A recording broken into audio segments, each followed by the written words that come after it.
ମୋ ଝିଅ ଏଠି କୋଉ ଗାଡ଼ିରେ ବସିଛି କୋଉ ମେଳାକୁ ବୁଲିବା ପାଇଁ ଆସିଛି ଜାଣିବା ପାଇଁ ଭିଡ଼ିଓକୁ ଲାଷ୍ଟ ଯାଏଁ ଦେଖନ୍ତୁ। ଜୟ ଜଗନ୍ନାଥ ସାଙ୍ଗମାନେ, ଆମେ ଆଜି ମା ଝିଅ ଆସି ପହଞ୍ଚିଯାଇଛୁ ଆମ ଗାଁ ନିକଟସ୍ଥ ମଦନମୋହନ ମେଳା।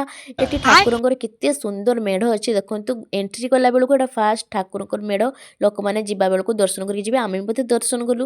ଅପେକ୍ଷା କରିଥିଲୁ ମୋ ନଣନ୍ଦ ନଣନ୍ଦେଇକୁ, ସେ ଆସିଗଲେ ପହଞ୍ଚିଗଲେ। ତାପରେ ଆମେ ମୋ ଝିଅକୁ ଧରିକି ଭିତରକୁ ଏଣ୍ଟ୍ରି କଲୁ। ପ୍ରଥମେ ମୁଁ ମା ତାରିଣୀଙ୍କ ଫଟୋ କିଣିଲି। ଫଟୋ କିଣିଲା ପରେ ଭିତରକୁ ଆମେ ସମସ୍ତେ ମିଶିକି ଗଲୁ। ଦେଖିଲି ଏଠି ଗୋଟେ ଲୋକଟେ ବରା ପିଆଜି ଛାଣୁ ଛାଣୁ ତା ଗର୍ଲଫ୍ରେଣ୍ଡ ସହିତ କଥା ହେଉଛି। ତାପରେ ଆମେ ପଶିଗଲୁ ମେଳା ଭିତରକୁ। ପ୍ରଥମେ ଏଠି ଗୋଟେ କପଡ଼ା ଷ୍ଟଲ୍ଟେ ପଡ଼ିଥାଏ, ବହୁତ ଶୀତ ବସ୍ତ୍ର ବି ବିକ୍ରି ହେଉଥାଏ, କିନ୍ତୁ ଏବେ ଆଉ ଶୀତ କମିଲାଣି, ଦରକାର ନାହିଁ। ତାପରେ ଆମେ ଗୋଟେ ଖେଳନା ଦୋକାନକୁ ପହଞ୍ଚିଗଲୁ। ତାପରେ ମୋ ଝିଅକୁ ପଚାରିଲି ତୁ କ'ଣ କିଣିବୁ କିଣୁ, ଆଜି ତ ମନ ଯାହା ଇଚ୍ଛା ହେଉଛି କିଣୁ, କିନ୍ତୁ କିଛି କିଣିଲାନି। ତାପରେ ଆମେ ମୋ ନଣନ୍ଦ ଭାଉଜ ପଳେଇଗଲୁ ହୋଲସେଲ୍ 10 ଟଙ୍କିଆ ଶସ୍ତା ଯେଉଁଠି ସ୍ତ୍ରୀ ଲୋକ ସେଇଠି। ତାପରେ ମୋ ଝିଅ କହୁଥାଏ ପିଇସା ପିଇସି ମୋତେ ଏଇଟା କିଣିଦେ ସେଟା କିଣିଦେ, ସେ ଫୁଲ୍ ଚନ୍ଦେଇବା ମୁଡ଼୍ରେ ଥାଏ। ତାପରେ ମୁଁ ଚାଲିଗଲି ମୋର ସାମାନ ସବୁ କିଣିବା ପାଇଁ, ଯାହା ଯାହା ଦରକାର ସବୁ ଘରୋଇ ସାମାନ, ପ୍ଲେଟ୍ କପ୍ ଏଟା ସେଟା କିଣିଲି। ମୋ ନଣନ୍ଦ ବି ତାଙ୍କର ଡାଲି ଘାଣ୍ଟାକା କିଣିଲେ।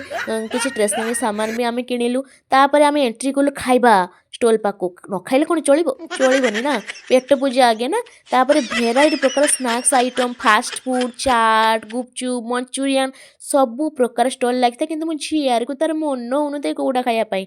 କୋଉଟା ଖାଇଲେ ଜାଣିବା ପାଇଁ ନେକ୍ସଟ ବ୍ଲଗ୍ ଦେଖନ୍ତୁ।